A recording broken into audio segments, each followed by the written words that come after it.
You wake up. You don't know where you are. White walls. A bed that isn't yours. Your hands shaking. You don't know why. You try to remember yesterday. You can't. You try to remember last week. Nothing. A man in a white coat walks in. Calm. Friendly. He sets a glass of water in front of you. How are you feeling today? You don't know who he is. But something in your gut says, trust him. He has a clipboard, a coat, a kind voice. That's what doctors look like, right? So you answer his questions. You drink the water. You have no idea you've done this before, many times. You won't remember this conversation either. This isn't a horror movie. There's no actor, no script, no special effects. This happened. And the man asking the questions was being paid by the United States government. By the end of this video, you'll understand why people who lived through this still won't say certain words out loud. Stay until the end, because the most disturbing part of this story isn't the drugs. It's not even the mind control. It's what they discovered they didn't need any of that for. 1950. Somewhere in Korea, American prisoners of war are sitting in front of cameras, and they're saying things that don't make sense. Confessions, denunciations of their own country. Calm, articulate, convinced. These weren't broken men mumbling under torture. They sounded normal, like they believed every word. Back in Washington, that footage lands on the desks of CIA officials, and one question starts spreading through the agency like ice water. What if someone figured out how to rewrite a human mind? Not bribe it, not threaten it, rewrite it. Nobody could prove it had actually happened, but in the Cold War, proof wasn't the point. Fear was enough. And fear was about to write a blank check. Because the next question wasn't, is this possible? It was, if they're already doing it, why aren't we? That single sentence is about to lead to something so disturbing, it would take the US government 20 years, 80 institutions, and the destruction of thousands of documents to bury it. We're about to dig it back up. April 13th, 1953. CIA Director Allen Dulles signs a document. No press conference, no vote, no oversight committee. Just a signature in a room most Americans didn't know existed. The project gets a name designed to mean nothing to anyone who might stumble across it. MKUltra. Here's what should actually disturb you about this moment. This isn't a foreign dictatorship. This is a democracy. A government built on consent just quietly opted out of asking for it. And here's the part that gets left out of almost every retelling. The people running these experiments weren't monsters in the cartoon sense. They had degrees, families, mortgages. Some of them genuinely believed they were standing between their country and a threat nobody else could see. Hold on to that thought. Because by the end of this video, it's going to be the most disturbing fact you've heard. History's worst experiments are rarely run by people who know they're the villain. They're run by people who are absolutely certain they're the hero. And the CIA had just handed a group of certain people unlimited permission. So they started looking for a tool, and they found one. LSD in the early 1950s was barely known outside a handful of labs. What researchers did know was enough to make the CIA sit up. It could break someone's grip on reality, fast, completely. So the agency asked a colder question. If you can break someone's grip on reality, can you control what they grab onto next? There was only one way to find out. Some test subjects volunteered. Soldiers, employees, people who signed something even if they didn't fully understand what they signed. But not all of them. Some didn't volunteer for anything. Picture an ordinary morning. You're getting ready for work. Someone hands you a coffee. You drink it. Nothing seems off. 10 minutes later, the room starts to bend. The walls don't feel solid anymore. You don't know if the person next to you is real. You have no idea why this is happening to you. But somewhere close, someone is timing it, writing it down. That happened to real people in this country. Not once, repeatedly, for years. And the unsettling part isn't even the drug. It's that by 1955, this had stopped being one experiment. It had quietly become something much, much bigger. By the mid-1950s, MKUltra wasn't one project anymore. It was over 150.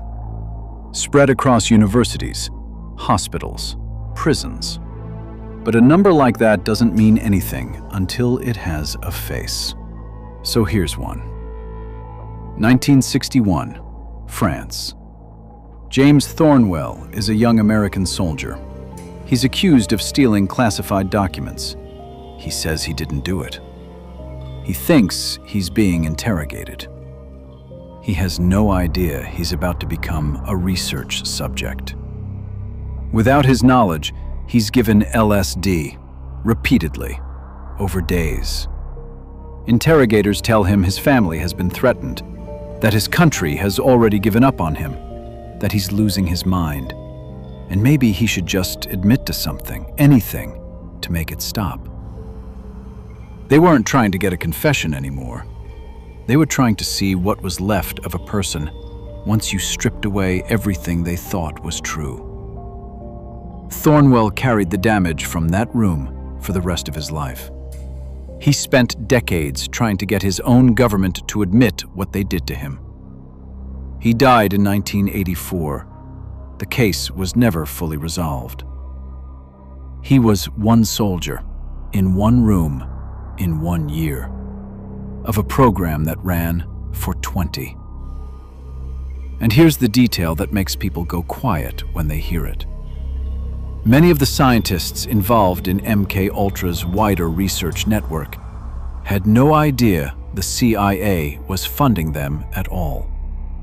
The agency built fake foundations, front organizations, clean paper trails. A respected professor could be running what looked like a normal academic study, genuinely believing it was independent science, while the entire project was being steered and paid for by American intelligence. The subjects didn't know. The researchers, in some cases, didn't know either. Only a handful of people at the very top knew the whole shape of what was happening. And it was about to get stranger. Hypnosis. Sensory deprivation. Subjects left alone in total darkness, total silence, until they lost track of where their own thoughts ended. Sleep disruption. Kept awake long enough that memory and imagination started bleeding into each other. Repetitive phrases played again and again and again until the subject couldn't tell if the words were theirs or someone else's. The question driving all of it wasn't, how do minds break? It was, what's still in there after they do? And to test that question properly, researchers realized something. A lab was too clean, too controlled. They needed real life. They needed people who had no idea they were being watched at all. Picture walking into an apartment. Normal furniture, normal lighting. Nothing about the room raises a single alarm in your head. What you can't see is behind the walls. The CIA called this Operation Midnight Climax. Safe houses, mainly in San Francisco and New York, wired with hidden observation equipment. People walked into those rooms with no idea they'd been dosed. No idea operatives were watching from behind one-way panels, recording every word, every flinch, every moment their face changed. This wasn't a lab. This was somebody's actual evening, in an actual room, with actual civilians who had no idea they'd just become test subjects in their own city. When Senate investigators uncovered this years later, they called it one of the most extreme violations the entire investigation had produced. And by that point, they'd already heard almost everything. Almost. Because nothing prepared them for the file on one specific man. November 1953. A government scientist named Frank Olson falls from a window at the Statler Hotel in New York. Official cause: accident. Case closed. Except it wasn't. Olson worked alongside the MKUltra program. Days before his death, at a private work retreat, he was secretly given LSD. No warning, no consent. After that night, people close to him said he changed, withdrawn, anxious, asking questions about the program he'd helped build. Questions about whether any of it could actually be justified. Days later, he was dead. His family spent decades trying to get answers. His son spent much of his adult life on that search. Government acknowledgments came, partial ones. Investigations reopened more than once. But the complete truth of what happened in that hotel room has never been established. Some questions were never going to get an answer, because somebody made sure of that. 1973. CIA. Director Richard Helms gives an order. Destroy the MKUltra records. Thousands of documents. 20 years of research. Gone in days. You don't burn paperwork because it's irrelevant. You burn it because it can't survive being read. Investigators later concluded the destruction was deliberate, designed to keep the full scope of the program from ever reaching the public. It almost worked.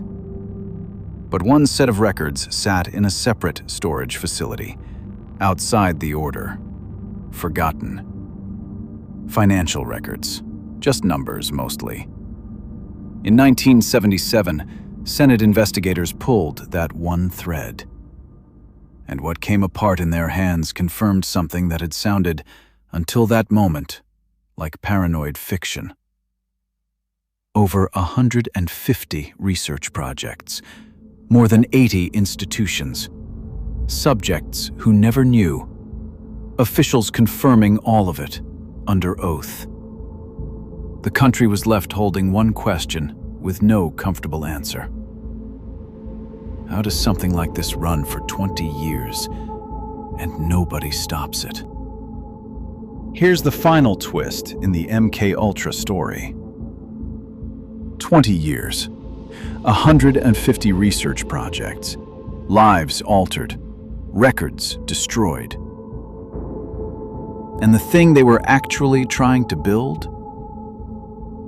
They never built it. No reliable method of mind control, no formula, no technique that could predictably turn one kind of person into another. The experiment failed. The damage didn't. Go back to the beginning of this video. The room you didn't recognize, the man in the white coat, the water on the table. For some people, that wasn't a story. It was a Tuesday.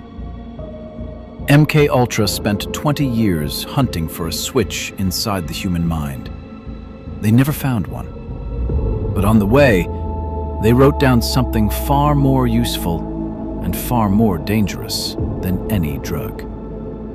They learned exactly what makes a person comply without force. A white coat, a calm voice, a clipboard, a familiar setting.